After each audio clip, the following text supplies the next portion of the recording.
Hello friends, good morning. Welcome to ask spoken English academy. मी आरती बाके एक नवीन video घेऊन तुमच्या समोर आली आहे. एका व्हिडिओमध्ये आपण डू आणि डज हे बघितलं होतं. डू आणि डज मध्ये एकवचन कोणतं आहे, अनेक वचन कोणतं आहे आणि कोणत्या प्रोनाउन सोबत किंवा कोणत्या प्रॉपर नाउन सोबत डू डज वापरतात हे बघितलं होतं. आज आपण डू डज बघणार आहे परत एकदा, but with negative forms.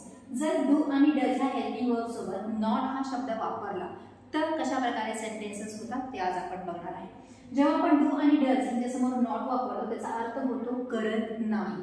Do does मध्ये काय बघितलं आपण? करतो, करतो, जातो, येतो, बसतो, उठतो, सांगतो, शिकतो, शिकवतो, स्विमिंग करतो, हे सगळ्या क्रिया आपण करतो असं सांगितलेलं आहे. आता ते जर सेंटेन्सेस निगेटिव्ह करायचे असतील तर कसे होतील? Just we have to add not after the helping verb.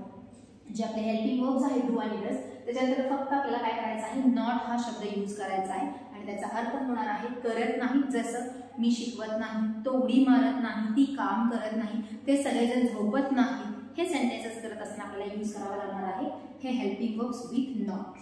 आता प्रत्येक वेळेस आपण डू नॉट डज नॉटच यूज करायला पाहिजे असं नाही. Even we can use the short forms. जर आपल्याला शॉर्ट फॉर्म यूज करायचे असेल तर फक्त काय करायचं आहे? एनटी हा शब्द यूज करायचा. म्हणजे instead of do not don't use करू शकतो आणि इन्स्टेड ऑफ डज नॉट आपण यूज करू शकतो डझंट. कंडिशन काय आहे? Whenever we are going to use do and does, do does जेव्हा आपण यूज करत असतो त्यांच्या समोर कंपल्सरी आपल्याला यूज करायचा आहे मेन वर्ब. क्रियापदांशिवाय आपण सेंटेन्स करू शकत नाही. हे झाले हेल्पिंग वर्ब आणि त्याच्यासोबत येणार आहे मेन वर्ब. मगच तो सेंटेन्स कंप्लीट होणार आहे आणि आजच्या सगळे सेंटेन्सेस होणार आहेत निगेटिव्ह सेंटेन्सेस. फॉर एक्झाम्पल आपण प्रोनाउन सोबत बघूयात. पहिल्यांदा प्रोनाउन जर एक वचनी असेल तर आपण डज वापरतो, अनेक वचनी असेल तर डू वापरतो. हे आपण लास्ट व्हिडिओमध्ये बघितलं होतं. प्लस जर तुमचा प्रोनाउन आय असेल तर कंपल्सरी त्याच्यासमोर आपल्याला यूज करायचा आहे डू हे helping verb. For example I do not, instead of that आपण डोंट पण यूज करू शकतो. आय डू नॉट किंवा आय डोंट, मी करत नाही. वी डू नॉट किंवा वी डोंट, आम्ही करत नाही. यू डू नॉट किंवा यू डोंट, तू करत नाही किंवा तुम्ही करत नाही. ॲज यू नो, यू हे सिंग्युलर आणि प्लुरल दोन्ही प्रकारे वापरलं जातं. त्यामुळे दोन्ही सारखेच आपण काय केलेलं आहे? मराठी सेंटेन्स केलेला आहे. एक वचनी असेल तर तू करत नाहीस आणि अनेक वचनी असेल तर तुम्ही करत नाही. ही डज नॉट किंवा ही डझंट, तो करत नाही. शी डज नॉट किंवा शी डझंट, ती करत नाही. इट डज नॉट किंवा इट डझंट, ते करत नाही. दे डू नॉट किंवा दे डोंट, ते सर्वजण करत नाहीत. This dash does not. Again this, these, that, दोनच्या समोर आपण एक काय केलेला आहे? ब्रॅकेट ठेवलेला आहे. बॉक्स आहे, ज्या बॉक्स मध्ये तुम्हाला काय करायचं आहे? नाउन पुट करायचं आहे. जे एक वचनी आहे त्यांच्या समोर एक वचनी आणि जे अनेक वचनी आहे त्यांच्या समोर अनेक वचनी काय करायचं? आपल्याला नाउन यूज करायचं आहे. This dash does not किंवा this dash doesn't, हा, ही, हे तिन्ही वापरू शकतो.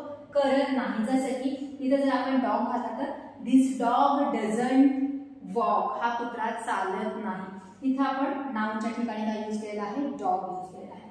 दीज डॅश डोंट किंवा डू नॉट, अगेन हे काय आहे?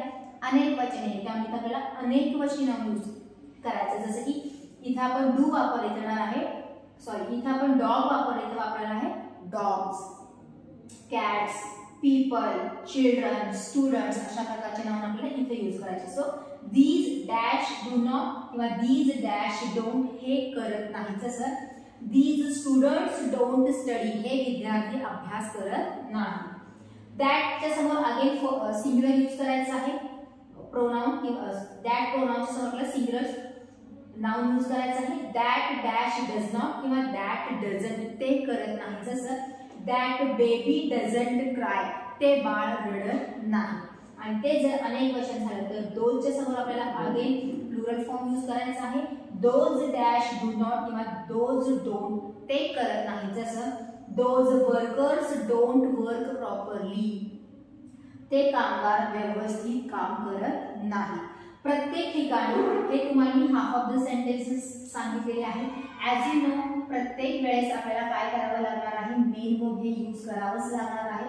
इवन आता आपण निगेटिव्ह सेंटेन्स करतोय हेल्पिंग वर्ब डू डज, त्याच्यानंतर ना आलेला आहे नॉट आणि कंपल्सरी येणार आहे मेन वर्ब. मग तो सेंटेन्स काय होणार आहे? कंप्लीट होणार आहे. दिस इज अबाउट द प्रोनाउन. पण जर प्रॉपर नाउन्स असतील तर काय करायचं आहे ते बघूया. ॲज यू नो सिंग्युलर जर असेल तर आपल्याला यूज करायचं आहे डज, आणि प्लुरल यूज करायचं असेल तर वापरायचं आहे डू. जसं सुनील डज नॉट किंवा डझंट, सुनील करत नाही. राधा डज नॉट किंवा डझंट, राधा करत नाही. कॅट डज नॉट किंवा डझंट, मांजर करत नाही. द लायन्स डू नॉट किंवा डोंट, सिंह करत नाही. त्याच्यानंतर डॉक्टर्स डू नॉट किंवा डॉक्टर्स डोंट, डॉक्टर्स करत नाही. गर्ल्स डू नॉट किंवा डोंट, मुली करत नाही. बेबी डज नॉट किंवा बेबी डझंट, बाळ करत नाही. बेगर डज नॉट किंवा डझंट, भिकारी करत नाही. हेच बेगर जर अनेक वचन झालं तर बेगर्स डू नॉट किंवा डोंट, भिकारी करत नाही. काय करतात, काय करते, you are going to just add main verb, मग तो सेंटेन्स काय होणार आहे, कंप्लीट होणार आहे.